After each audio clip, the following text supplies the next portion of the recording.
We shall now focus on our customary practice of lighting of a ceremonial oil lamp, for which we would like to invite the Honourable State Minister of Technology, our chief guest today, Karanka Herat, to be joined by the Chief Representative of JICA Sri Lanka Office, Mr. Yamada Tetsuya, our keynote speaker, Dennis Mombawa, the Director, Research and Knowledge Management with Slycan Trust, and then representing universities and the panel discussion moderator, Professor Chinta Jayasinghe, Head, Senior Professor, Department of Civil Engineering, the University of Moratuwa. Then too, the representative from JICA, Mr. Takafumi, Mr. A.K. Karunanayaka, Director General, Department of Meteorology. Then Director General Planning, Ministry of Defence, Mr. Anura Ranasinghe, Mr. Adipa Tilakaratna, the Acting Director General, Disaster Management Centre, Professor Ranjit Premaseri, Director General, Geological Survey and Mines Bureau. Then we would like to invite Professor S.M.A. Nanayakara, Emeritus Professor, University of Moratuwa and consultant with NBRO. Representing all the professional institutions and institutes, we'd like to invite Professor Ranjit Dissanayake, President of the Institute of Engineers, Sri Lanka. Professor S.U. Adhikari, Professor of the NERD Centre, he's chairman thereof, and Dr. Ananda Mallabatantri, Advisor to the President on Environment, Climate Change, and Mr. S. Triman, Additional District Secretary, Kalutara, MPI M. Rashmi, Senior Assistant Auditor General, National Audit Sub-Office, Mr. L.D.N. Kumarasiri, Chief Financial Officer with the Disaster Management Division, Minister of Defence, and Director General, NBRO, Dr. Asiri Karunavardhana.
We shall now follow with the national anthem of Sri Lanka.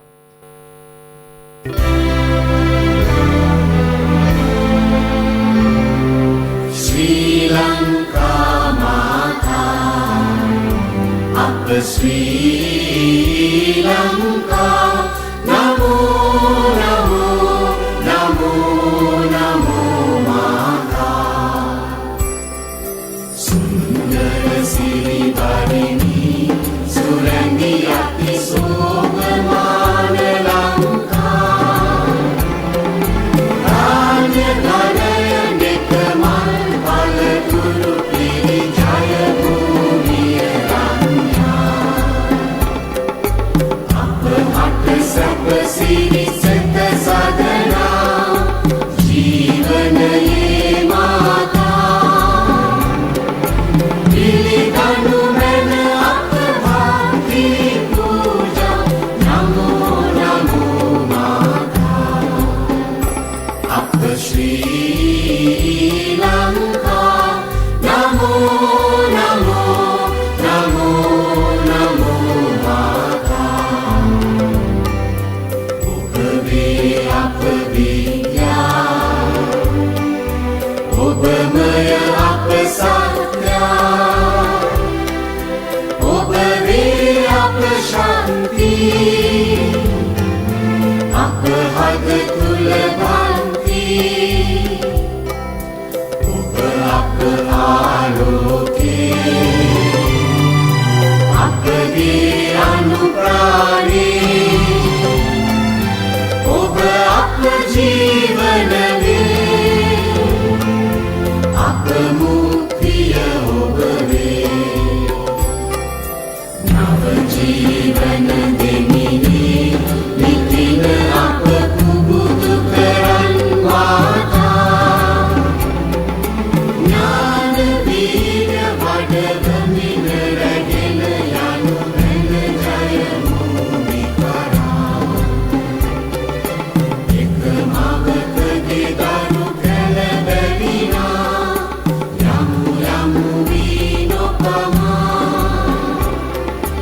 Yes, it might be a good idea to have your mobile phones rendered silent, that they don't intrude on the comfort of others. But distinguished participants, ladies and gentlemen, this is a significant event. As you can see, it's the 13th Annual Research Symposium of the NBRO.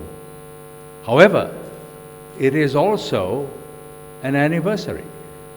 So it's a twofer. It is the 40th anniversary of NBRO. What has been happening in these 40 years? Well, that will be some of what we shall focus on. So it is an organization that not only has existed, but has contributed vitally to the well-being of our community in Sri Lanka, here, there, and everywhere. And of course, some particular focus and emphases are to be found, and do listen very carefully to the presentations. There will be a lot of material in review, and you will be able to appreciate what has been done and will be achieved, yet some more in the future. So there are some significant things that come into play here. One is climate change, and that is now a highly overused phrase. We are even tired of it. But nevertheless, climate change has brought in other factors that also must be considered, such as climate resilience, sustainability. Those are other concerns that have come in, and that too comes within the purview of the NBRO. Now, I'd like at this juncture to invite to the main stage those who would be speaking and also would need to be seated there right now.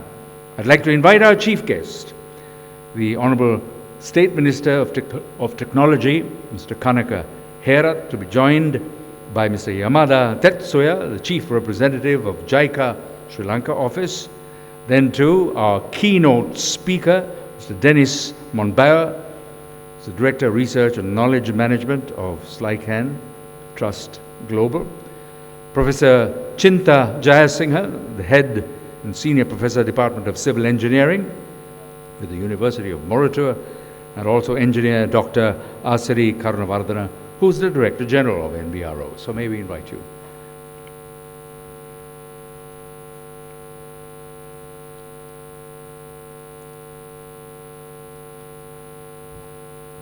So as we were saying, the focal point for landslide risk management in Sri Lanka is within the purview of NBRO. And we will be able to review what has been able to be achieved in that sphere. And we also appreciate that the NBRO is also about generating awareness in the community. And there's a lot of work that still needs to be done to generate that awareness, to build that confidence that things are happening and need to be considered in the future going forward. So there is a team comprising engineers, geologists, environmental specialists, town planners, and architects who are all working within the realm of NBRO. And we will be able to understand some of what has been done by those people all of this time. So here we have, as it says here, the theme, which is building resilience 40 years in retrospect. Yes, we're going to be looking back a little bit, but looking forward too. We must mention with appreciation the Japan International Cooperation Agency, which is recognized by the initials JICA, very familiar to us. And they have been working very closely with NBRO, and in fact are partners at this event today. And they have been providing technical assistance to build capacity within NBRO, especially in the area of landslide risk management. And that has been going on for something like 10 years. So a lot of work has been done by them and supporting this organization. But it belongs to Dr. Asiri Karunavardhana, the Director General of NBRO, to come across to the lectern now for some introductory remarks and certainly words of welcome at this 13th annual research symposium. Now, you would know him as a geotechnical engineer, and he read for his doctoral degree in engineering from Kyoto University, Japan. So there's a Japan connection there as well. And of course, he's the Director General and Chief Executive Officer of the National Building Research Organization, NBRO. So it's my pleasure to invite Dr. Asiri. Thank you.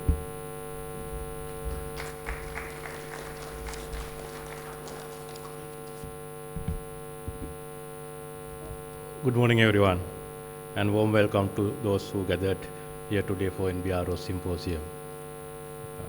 Honorable Kanaka Herat, State Minister of Technology, Mr. Yamada Tatsuya, Chief Representative of JICA Sri Lankan Office, our keynote speaker, Mr. Dennis Mombuo, Director Research and Knowledge Management, Psycan Trust Global, and Professor Mrs. Jai Singh, Head Department of Civil Engineering, University of Moratuwa, and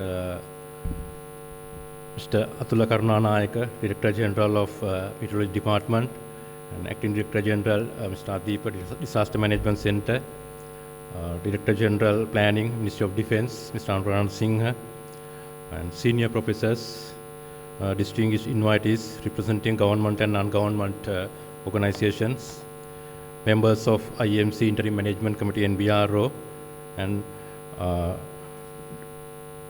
distinguished guests, ladies and gentlemen, NBRO staff. It's my great pleasure and privilege for me to welcome all of you for the 13th Annual Research Symposium of NBRO. This symposium holds a special significance as it coincides with the celebration of NBRO's 40th anniversary since its inspection in 1984. Under the overarching theme of building resilience, 40 years retrospect, this symposium serves as evidence to our stable commitment to enhancing resilience in the built environment. I am delighted to see such a diverse array of participants gathered here today, representing public and private sector institutions, academia, professional bodies, as well as the international and regional partner agencies. Your presence highlights the collaborative spirit that defines this symposium, and I am confident that our collective expertise and insight will contribute to meaningful discussion and future outcomes. So at this 40 years journey, so I would like to just recall what has happened in the past and very briefly about our history. So as mentioned, the NBRO started in 1984. The main reason for that, at that time, there was a construction boom in the country. So at that time, with the existing government setup, government realized it was very difficult to fast track this program like a Gamudawa and some kind of program. So they wanted to have some kind of mechanism to fast track these institutes, fast track these projects. At the same time, because of the construction boom, so they need some expert advice from the expert in the relevant field. So by considering both objective, NBRO was established in 1984 by amalgamating Central Soil Laboratory and the Building Research Material Laboratory, which was in the Building Material Department as well as the State Engineering Corporation. So NBRO established in 1984. So at that time, so we have the two laboratories. So then gradually it was expanded, and in 1985 and 87 there was a landslide threat in the country. So then the government has given mandate to NBRO to make as a focal point for the landslide disaster risk reductions. Then our NBRO has time to time work under different ministries, Ministry of Policy Planning, Housing and Urban Development, likewise Science and Technology. So different ministries we have been working, and so time to time our mandate has been bit varied, but our objective was, we have been able to concentrate and the research and development. So we support research and development throughout our career. And 2007 is a kind of significant change, because there was a ministry called Disaster Management Ministry. So at that ministry, because of our involvement in the landslides, so NBRO was put into the Ministry of Disaster Management. So at that time onwards, so we are working under Ministry of Disaster Management, now Disaster Management Division of the Ministry of Defense.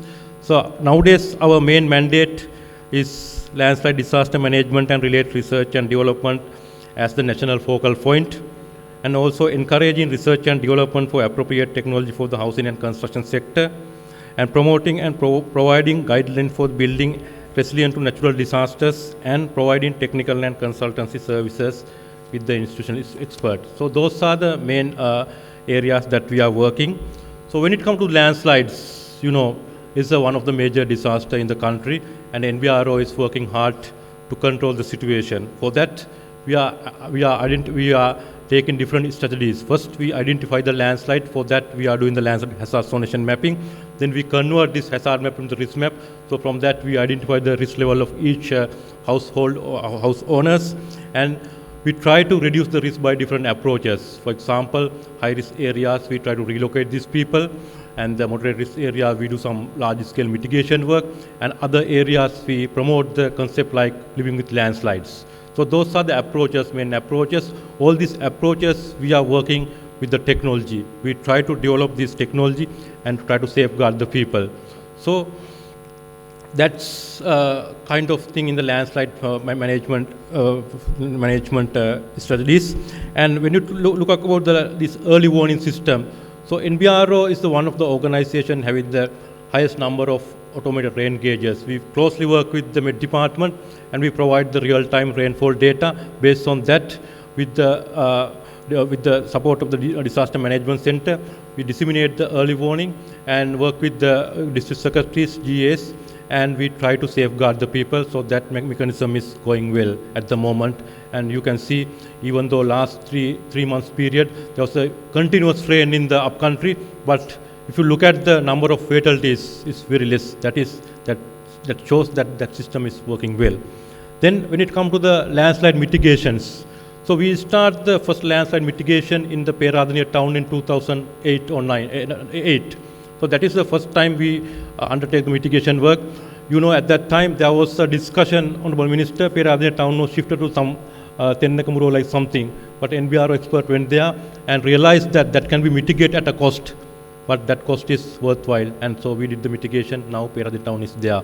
Likewise, Padiyapalal, those mitigation was done, and we able to safeguard these towns and the townships. Then, of course, we undertake the large-scale mitigation work with the help of the World Bank. We call the Climate Resilient Improvement Project. Under that project, we have been able to secure, protect the 17 schools in the Kandy districts. All these schools, including the major school, had to close 1 or 2 weeks' time during the rain period. But nowadays, there's no such a news, because we have mitigated those 17 schools in the Kandy, and because of that, the student can continue their education without any disruption from these weather conditions. And then the 18-pinch road in the Kandy-Mayangane road, it was many landslides occurred, and the NBRO undertook those projects under the Climate Resilient project.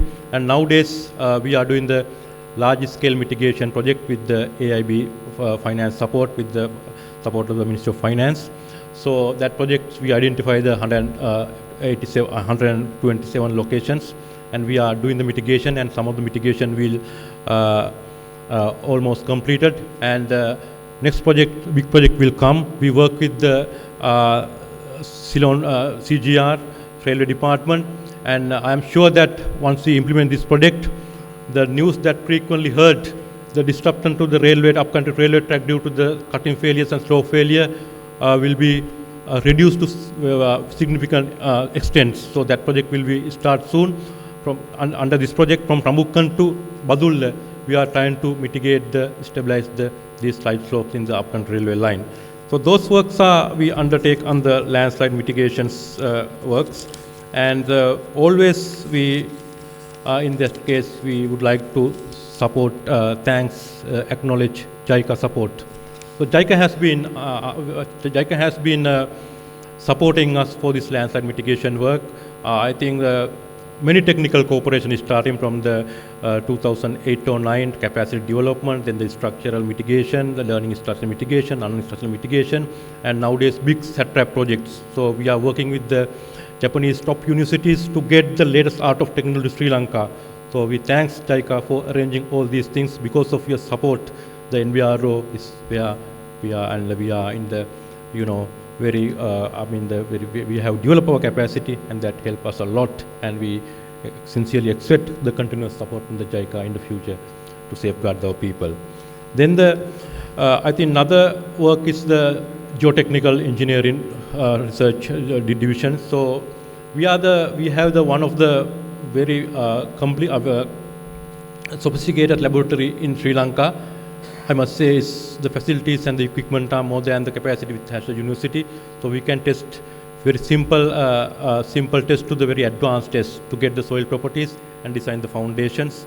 So most of you may know, in Sri Lanka, almost all the large scale highway construction works, NBRO has provided the geotechnical expert service.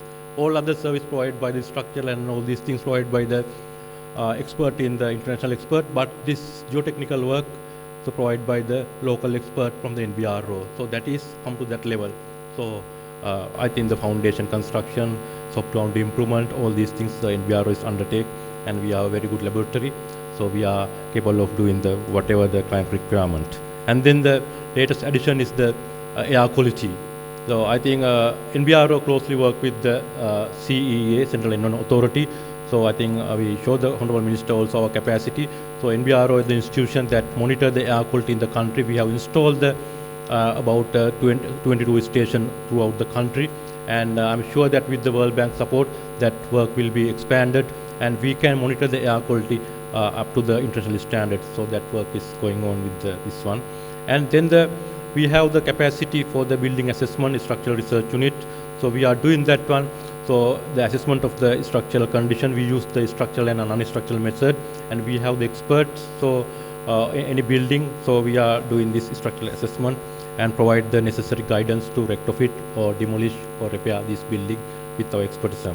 And the building material divisions, of course, I must thank the building material divisions, especially Professor Nanayakar, for guiding these divisions. So we are providing the latest technology for the building material, and we do the research to cater the new material. For example, there are some import restrictions. Now to fill that gap in the construction industry, we are doing some research with the help of the University of Morocco, Professor Nanayakar, and our team is working on that one. So this is a kind of laboratory with the accreditations. Then the other division, of course, now as you mentioned, the NBRO is not only the technical, NBRO solution is not only technical concepts, but we looking at the social angle. For that, we have the human settlement and planning divisions. So we look at the problem in different way. Not only the technical aspect, we also consider the social and environmental impact assessments and all these things. For that, human resource and planning division is there. So because of that, always our solution is the kind of integrated solutions. So those are the brief work we did, and I mean from the 1984 to NBRO has developed in such a way. I must say the NBRO is a kind of different institute from the inspection. So government is not giving money for directly to NBRO. If you work, only the money is receiving. So under that circumstance, so NBRO is surviving. It's a kind of self-funded organization. I think that is the kind of success behind the NBRO. Everybody has to work, and everybody know what is their responsibility, and we are working on that one. So for that, I think I must thank especially for our minister today for coming here to grace this occasion. So our minister is very much, we closely work with the minister in the two sides. One is he's from the Kegol area, so he knows what we are doing exactly, and he support us for this our NBRO initiation in the landslide area, because the Kegol was suffered a lot in 2017 Arnaka landslide, and then we have success resettlement stories. All these things were guided by the Honorable Minister, and now Honorable Minister, we NBRO believe that to face this climate change, we have to go with the technology. So I think that is one of the important event. So that's why we invite you. So now we would like to very closely work with the technology, the technological part and technology ministry, and with your support, I think we can introduce a lot of technology to safeguard our people. That is a must. I think thank you very much for accepting our invitation, coming here and grace this location. And of course, the JICA always will support us. I think your support is very much, encourage us. And I still remember when I assumed as a Director General, there was a meeting in the Treasury. So the Treasury Secretary at that time asked, which country you recommend to get the support for the landslide mitigation? So my answer was Japan. Because Japan is the country who suffered the disaster a lot, and you have been overcome all this disaster and become a very developed nation. So we are following your path, and your support is really appreciated.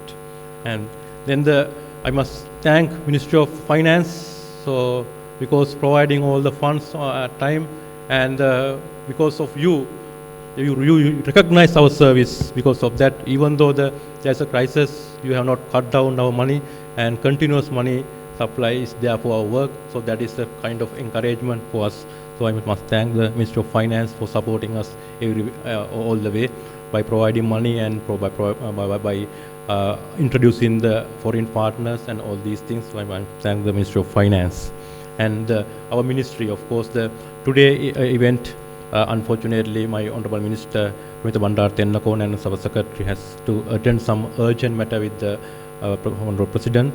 So because of that, he can't. But their guidance was always, help us to develop this situation to NBRO. They always provide the necessary guidance and support to NBRO. And one of the important thing is the NBRO, behind the NBRO success, we very closely work with the universities. Because many institutions talk about we don't have a capacity, we don't have expertise. To fill that gap, we work with the university. So you can see here, many professors are there. So they support us in NBRO in different way. I think I don't have a name, but you can see the audience. So that is the success of NBRO. So that gives the kind of, the win-win situation. The university academia also gets some field exposure, and we also benefit from their theoretical knowledge. So that combination work well, and because of that, always we have been able to provide the very good technical solution for that one. And finally, I would like to thank all the support our ministry and our sister organization DMC, Med Department, and all the institution. And finally, our Symposium organizing committee worked very hard, led by Mr. Chintaka. So with that, I think this Symposium will be while welcoming all of you for NBRO 30th Anniversary Symposium. I am sure that this Symposium will showcase our capability, and you will have a very good day during the Symposium time. Thank you very much.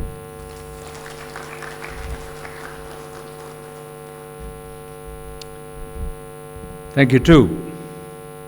And as has been mentioned, there has been a lot that has been contributed by JICA. And we are delighted to have with us the Chief Representative of JICA here in Colombo. So, Mr. Tetsuya Yamada has spent much of his career as a professional within the realm of development cooperation, and much of his experience has been in the Asian region. And his specialty has been capacity development. And the areas where such interventions have been sought and allowed to flourish has been in public transportation, electric power generation, water supply, as well as education. And he has also had experience in the private sector as a human resources manager and personnel director. But right now, in his capacity as Chief Rep of JICA, we'd like to invite to the lectern Mr. Tetsuya.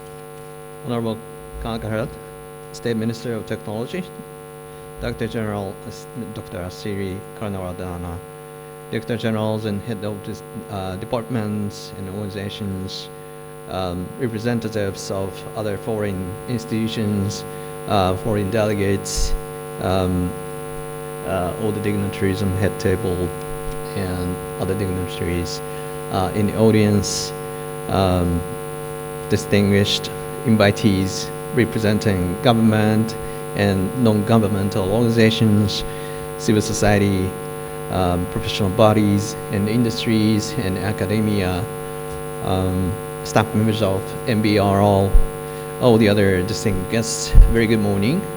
Subao desu. Ohayo gozaimasu.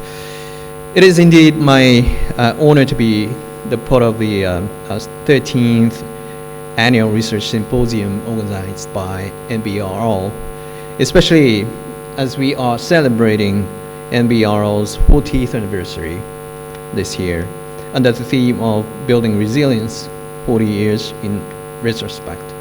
And this is actually also the anniversary year of the 70th anniversary of Japanese ODA. We started our cooperation not only in Sri Lanka but also globally back in 1954 when Japan joined Colombo Plan. And immediately after that, we started cooperation to other countries, including, of course, Sri Lanka. So this gives me a special meanings to be able to stand in front of you to speak a few words. I was walking inside the building, walking through all the, panels, looking at all those, exhibitions, and I was very impressed by the rich contents and all the different activities that the NBRO has been doing and will be doing in the future as well. Just by looking at the agenda today, I was also very impressed by the rich context of the discussion that we are going to have this morning and also the afternoon. So I would like to congratulate very much the NBRO on the successful implementation of the activities under this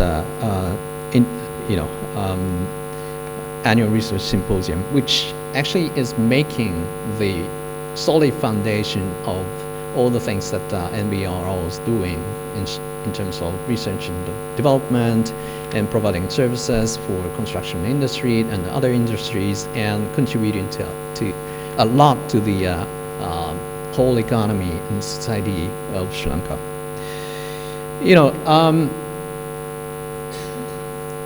We started out this year, 2024, with a very tragic event, in Japan. On the very first day of the new year, we had a tragic, earthquake happened in Noto Peninsula of Japan, which killed over 240 people. So that was sort of like the wake-up call for all the people of Japan. It's like saying, be prepared for all the risks. And it reminds me of the importance of our cooperation and necessity to cooperate with other nations in the world. Especially in the context of Sri Lanka, we've been prioritizing the disaster risk reduction and management for over 2 decades. And I would like to thank NBRO for partnering with us and always understanding and helping our activities. Let me, first of all, renew our firm commitment to continue working with NBRO and disaster risk management and reduction area. As we face evolving disaster risks and uncertainties due to macroeconomic conditions as well as climate change, JICA recognized the need for an adaptive disaster risk reduction strategy tailored to Sri Lanka current situation. Our collaboration with the relevant ministries and government agencies in developing a DRR roadmap in 2017 has laid a solid foundation for various projects implementation with our partners. However, the ever-changing dynamic landscape calls for continued adaptation to address the economic and climate changes effectively. Especially climate change stands out as a pivotal sector receiving significant attention, with the green economy emerging as a compelling avenue for resilience in Sri Lanka's future. The recent budget speech by the Honorable President, His Excellency President himself, underscored the importance of a green economy, with the Climate Prosperity Plan serving as a cornerstone for sustainable development.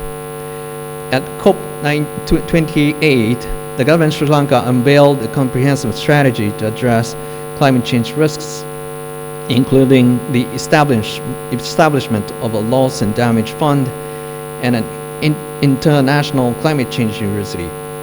Concurrently, the government of Japan launched an investment promotion support package aimed at bolstering early warning systems in developing nations. JICA, as a key player in international development, must seize upon these advantages by integrating this disaster management into our response to climate change risks. By doing so, we can significantly contribute to building resilience and fostering sustainable development, not only in Sri Lanka, but also beyond its borders. In this context, I would also like to touch upon the Sri Lankan government's leadership role at IORA, Indian Ocean Rim Association. Recently, Sri Lankan government has been appointed as the chair country to lead the discussion under this IORA platform. And Japan, as a dialogue partner for IORA, is standing by Sri Lanka chair country to lead the discussion in various avenues under the framework of IORA. And I think when it comes to IORA, I think one of the priority issues and the common topics across all the member countries, as well as the partner countries, is the disaster risk management and disaster risk reduction. So let me also renew our commitment to work together with the chair country, Sri Lanka, to lead all discussion related to the DRR. Finally, I would like to extend my deepest appreciation once again to NBRO for our strong partnership over the past 3 decades, 2 to 3 decades.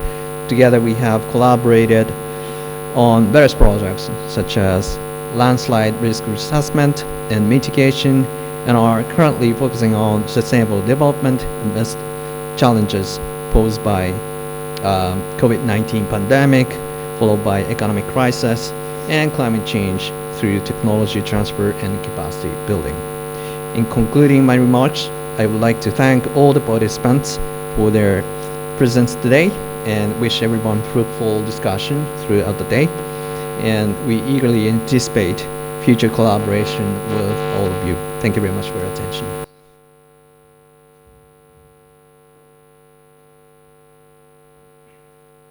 Thank you to Tetsuya-san. We would like to now invite our chief guest to be joined by Dr. Asari to hand over a token of appreciation to our speaker from JICA, that is. Yes.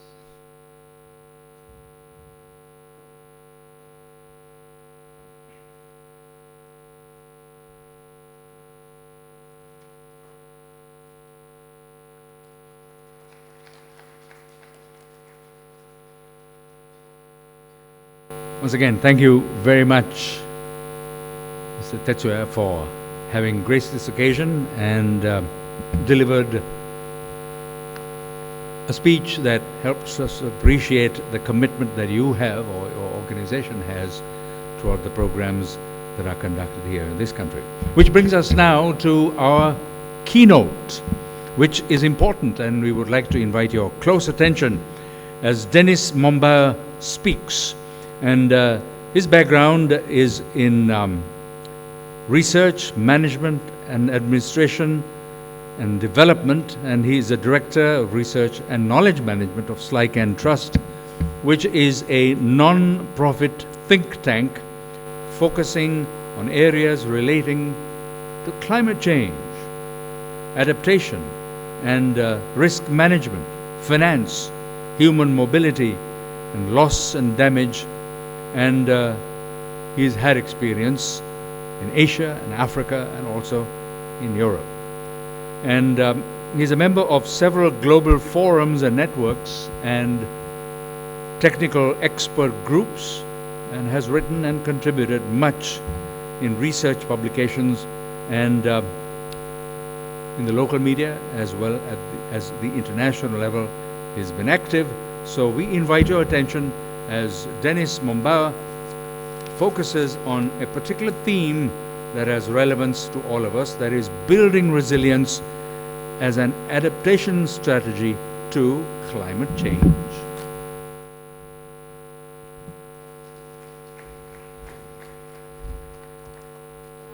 Thank you very much, and good morning, Honorable State Minister of Technology, Director General of NBRO, Chief Representative of JICA, Professor Jasinga, and all the other distinguished guests here from the government of Sri Lanka, from the private sector, from academia, and from all the other different stakeholder groups and actors that are relevant for this topic of resilience and risk management. It's a great honor for me to have been invited for this keynote speech, and I'm very excited to be able to talk to you about this. As introduced, I work for a non-profit think tank, and we are focusing on mostly climate change. So that is the angle that I wanted to highlight today, and also to look at why this research that's being done here and presented here today, why it matters when we look at resilience, at long-term resilience, not just for Sri Lanka, but also globally.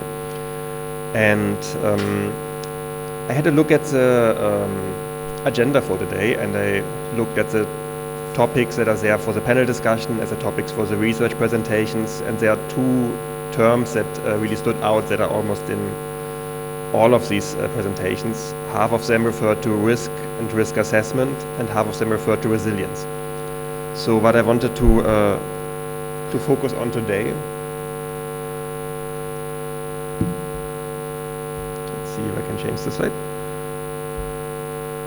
is basically how do we get from one to the other? How do we get from risk to resilience, and what is in between?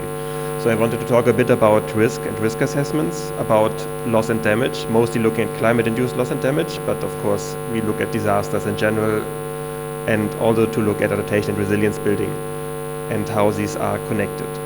And these are difficult topics, especially when it comes to research, because when we talk about risk, we talk about something that actually hasn't happened yet. And when we talk about resilience, we're talking about the ability to deal with future impacts and risks and adapt to them that also haven't happened yet. So first of all, we just heard a bit about COP28, which took place 2 months ago in Dubai. It's a 28th conference of the parties of the UNFCCC and also meeting of the Paris Agreement. This had a number of key developments. The Loss and Damage Fund was already mentioned, which I think is a key thing that came into it, but also since the Paris Agreement and basically since the UNFCCC, where are we now? This is taking stock for the first time of the global effort and global progress made.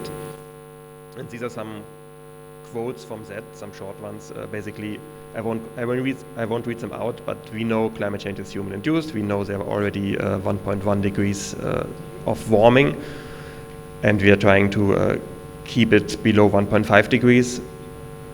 We already know that 1.5 degrees has been exceeded in certain areas, in certain times.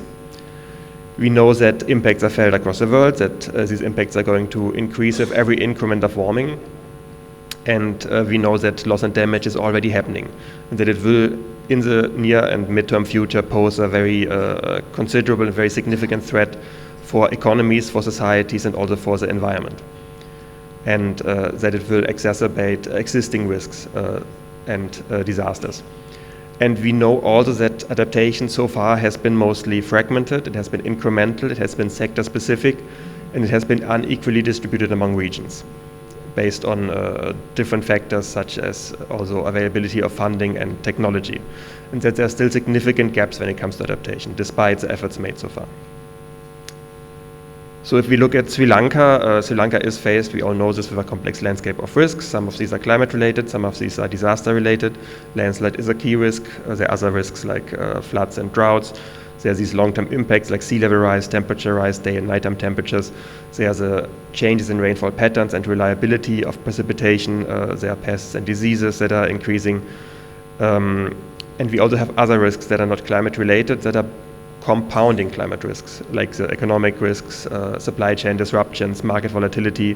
We have things like human-wildlife conflict that have connections to climate change but are not necessarily climate caused.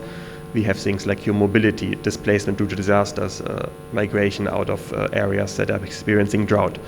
So these are different risks that are facing Sri Lanka, and that's the one end of the spectrum. And today, I think a key topic is to look at how to deal with these risks and how to build resilience, and not just to the things that are happening already, but to the ones that we know will happen in the near future, that are projected to happen or expected to happen. Coming back to the global stocktake, the global stocktake has recognized that there is a need for more knowledge, more support, more action and policy to comprehensively manage these risks and respond to loss and damage, and also that, of course, finance capacity building and technology transfer, which is commonly referred to as means of implementation, is a critical enabler for this kind of action. And the global stocktake, as one of the key messages, calls for urgent, incremental, and transformational and country-driven adaptation based on the different national circumstances, and also on improving coherence and synergies between the frameworks that we have and the different fields of action. So not just looking at climate change in isolation, but also to look at how it interacts with disaster risk reduction, how it interacts with sustainable development, how it interacts with these forms of human mobility, and things like rehabilitation, recovery, and long-term reconstruction after disasters. And I think I was also going through the exhibition, there are a lot of topics that are really relevant for this, a lot of very interesting technological, but also other kinds of measures to address this.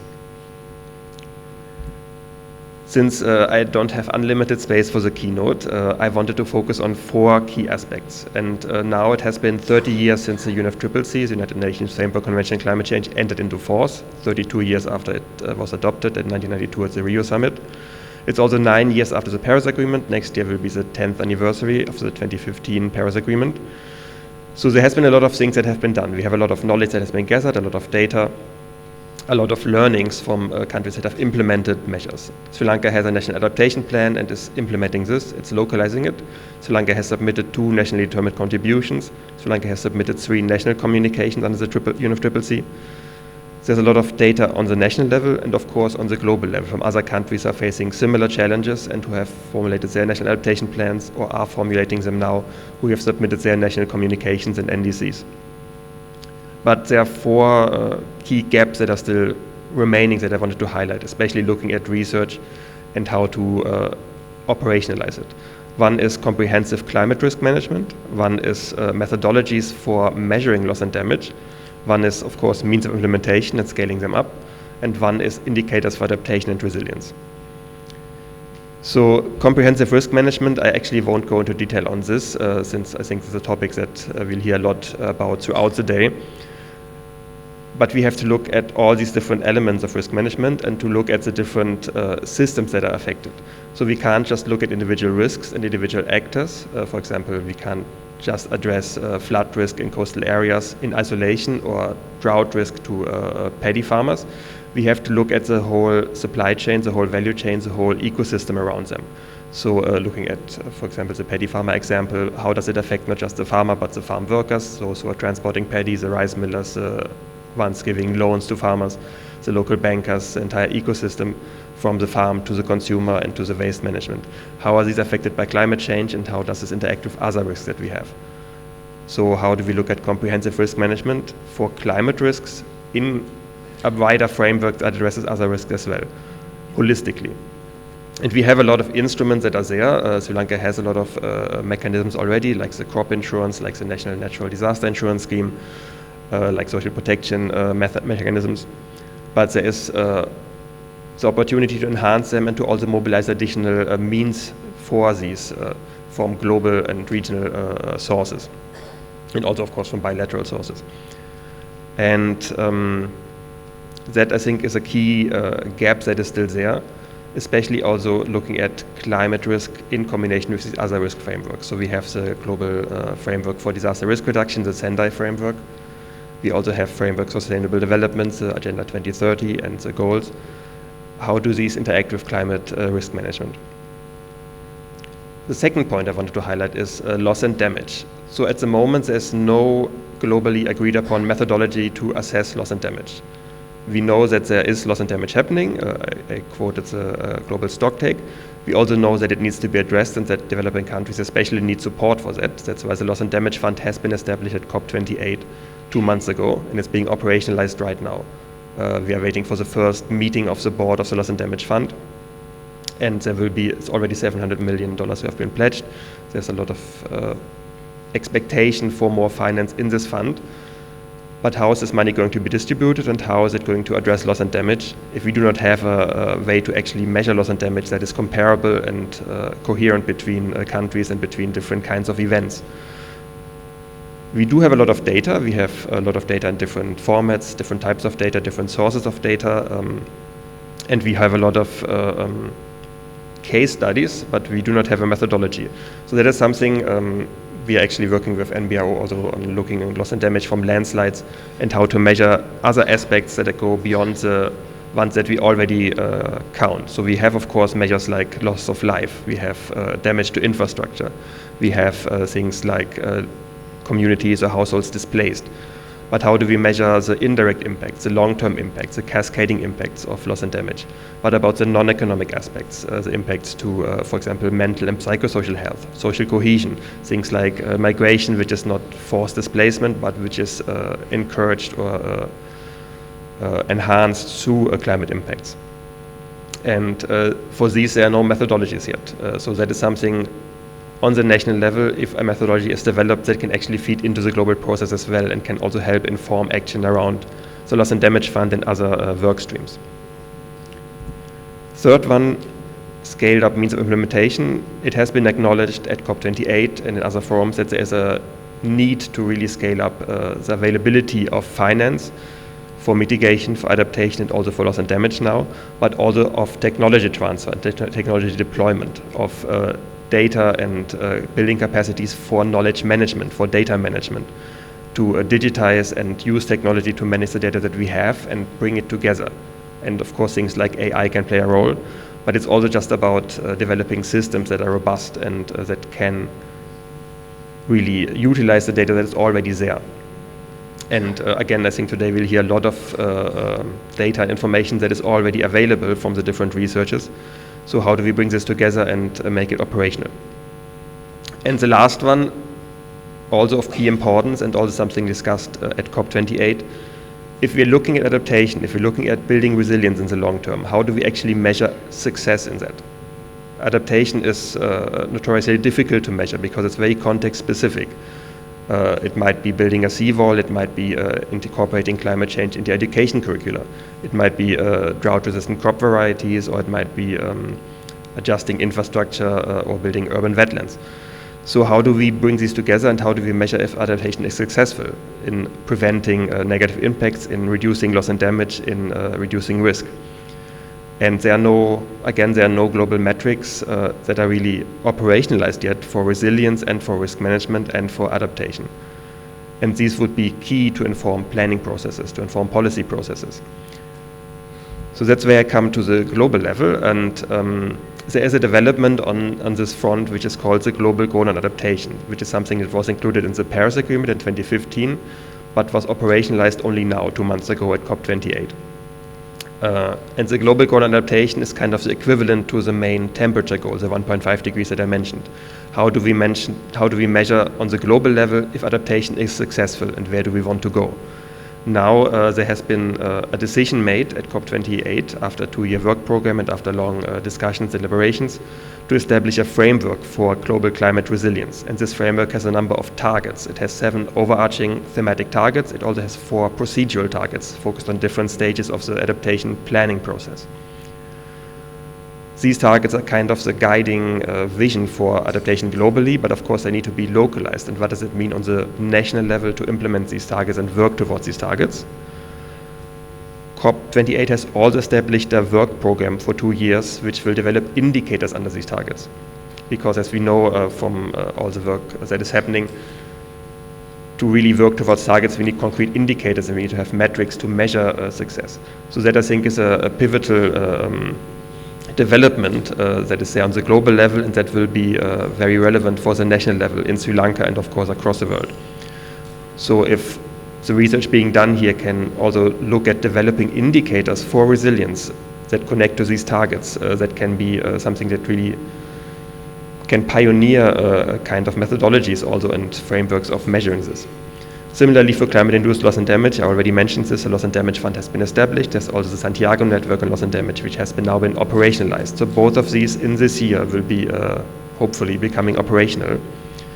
And they will also need to build on existing data and existing methodologies. And then means of implementation, this year will be a key year for climate finance. At COP29, end of this year in Azerbaijan, parties will decide on a new collective quantified goal on climate finance, so-called NCQG. And at the moment, developed countries have committed $100 billion per year for climate finance to give to developing countries. They have not fully reached the target, but that's a commitment.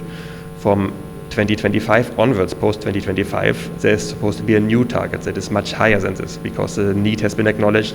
100 billion, as much as it may sound, is not a lot on the global scale.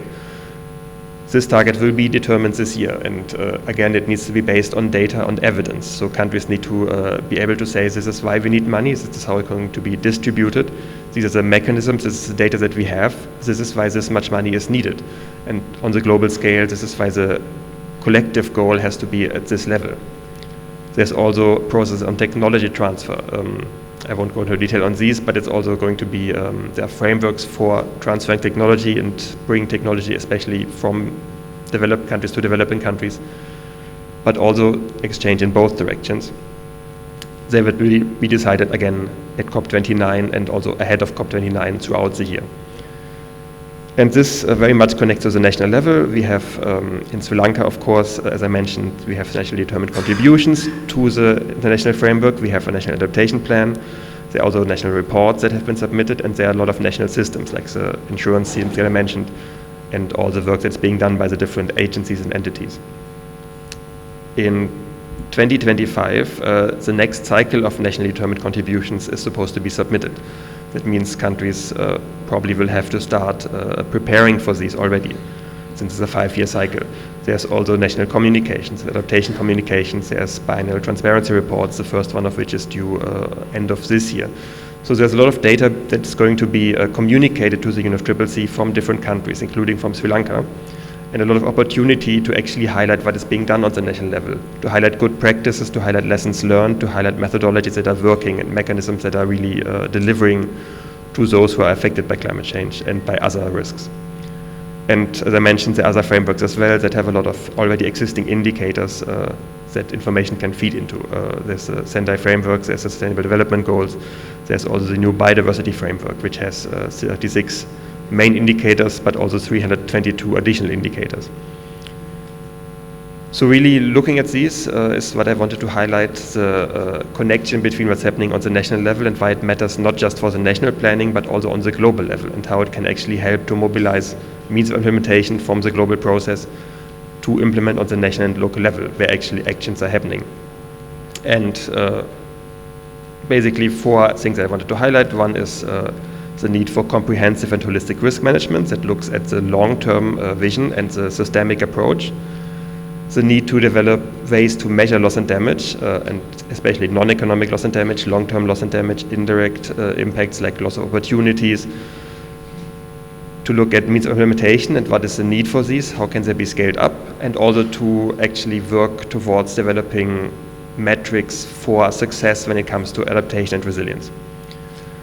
And with NBRO, we are doing a case study also, as I mentioned, which looks at loss and damage, landslide risk, and human mobility. You can, if you're interested, you can check it out there. I'm not going into detail on this since it's not a presentation on this kind of work. but I wanted to highlight there's already existing initiatives, and many of these will be presented today. So I look really forward to hearing more about the different research work that is being done, and to see how this can feed into national processes, into plans and policies, and also into the global level. With that, thank you very much. Thank you for listening to this presentation, this keynote speech, and I'm very glad to be here. It's a really honor that I have been invited. Thank you, NBRO, and congratulations on 40 years of working on this and really helping to build resilience in Sri Lanka. Thank you very much.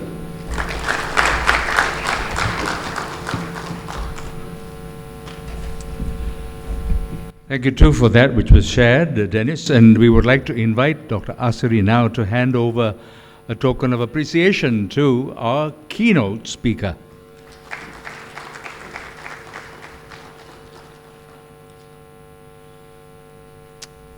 Thank you very much. Now our focus is toward our chief guest. And his background is in engineering. In fact, he's a graduate of RMIT University, and he read for his Master of Science in Aviation and Aviation Management from the University of New South Wales in Australia. And currently he's with the University of Moratuwa pursuing yet a further qualification in engineering with a PhD study. And in case you need to fly, he can help you. He has a pilot's license, but he's also the Honorable State Minister of Technology, and we invite Mr. Herath to the lectern.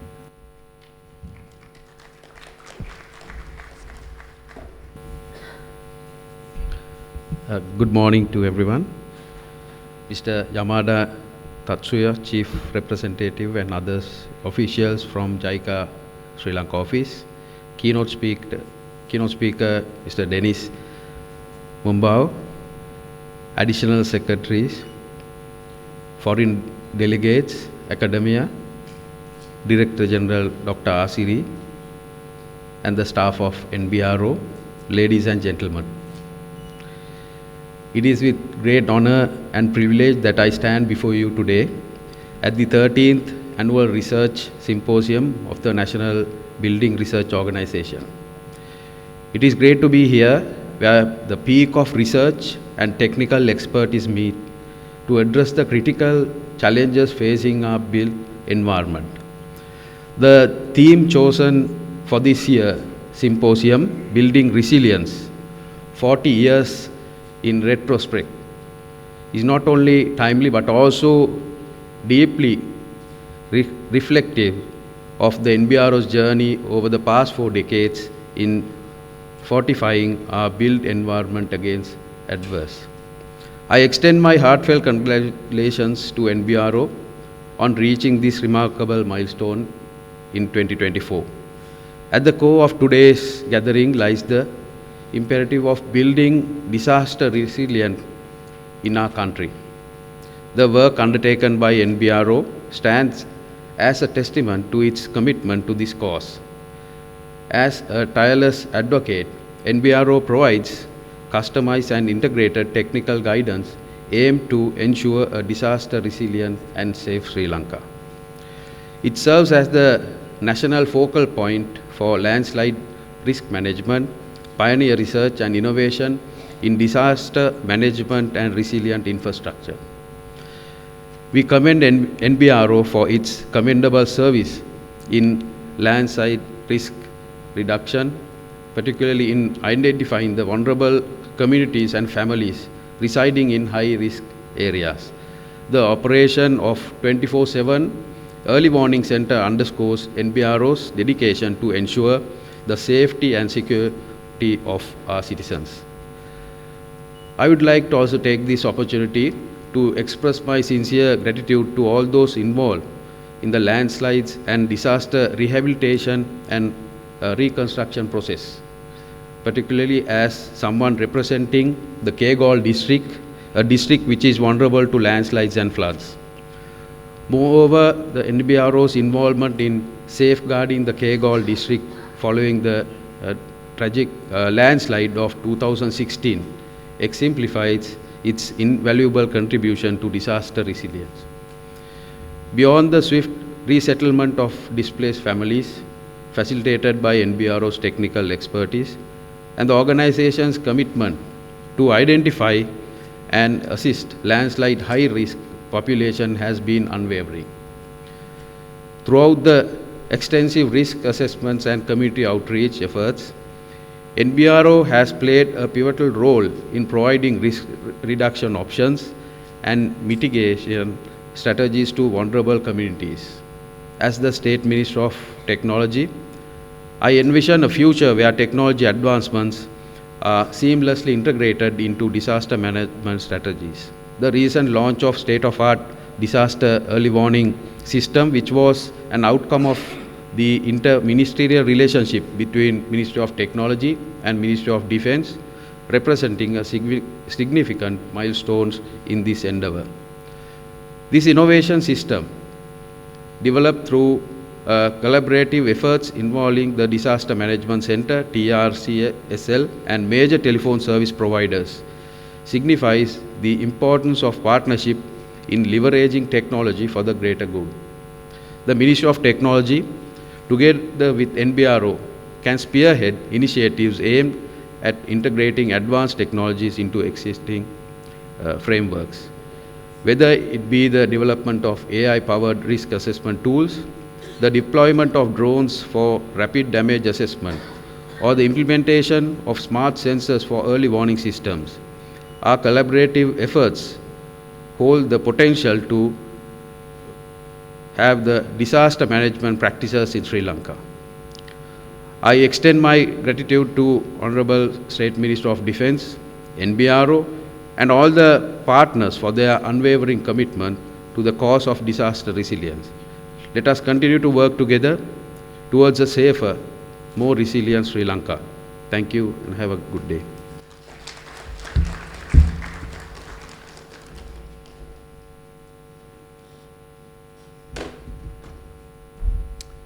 Thank you too, Honourable Minister, and we would like at this juncture again to invite Dr. Asiri, the Director General of NBRO, to hand over a token of appreciation to our chief guest.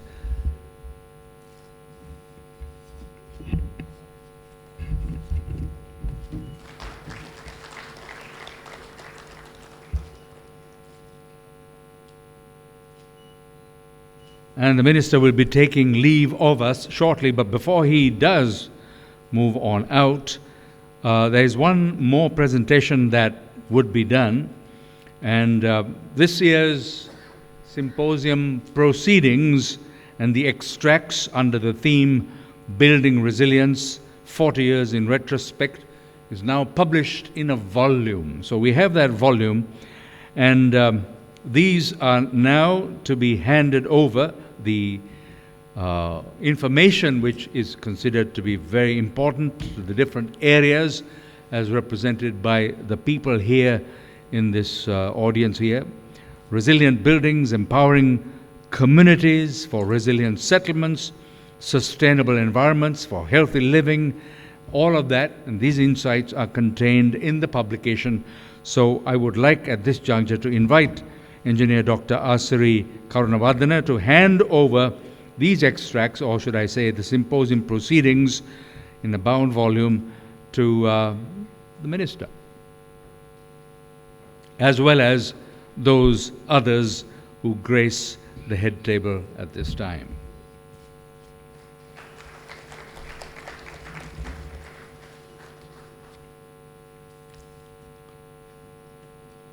So similarly to Mr. Tetsuya and also to our keynote speaker, Dennis Mumbawa, and Professor Chinta as well.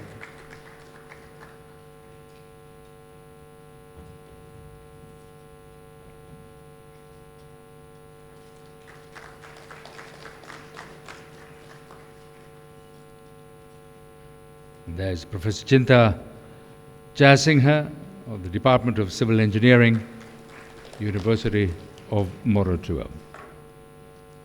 So as we said, the Honourable Minister will be taking leave of us, but we would like to invite the others at the head table also now to move to positions around the tables down at the level of the audience. And the reason being, much of what follows will be focused on screen. So, since those who are seated here will be unable to see the screen, that will be the better advantageous position. And I believe our friends here from the hotel will be clearing the deck, as it were, and removing the furniture in order that we can proceed with concentrating on that which is on screen.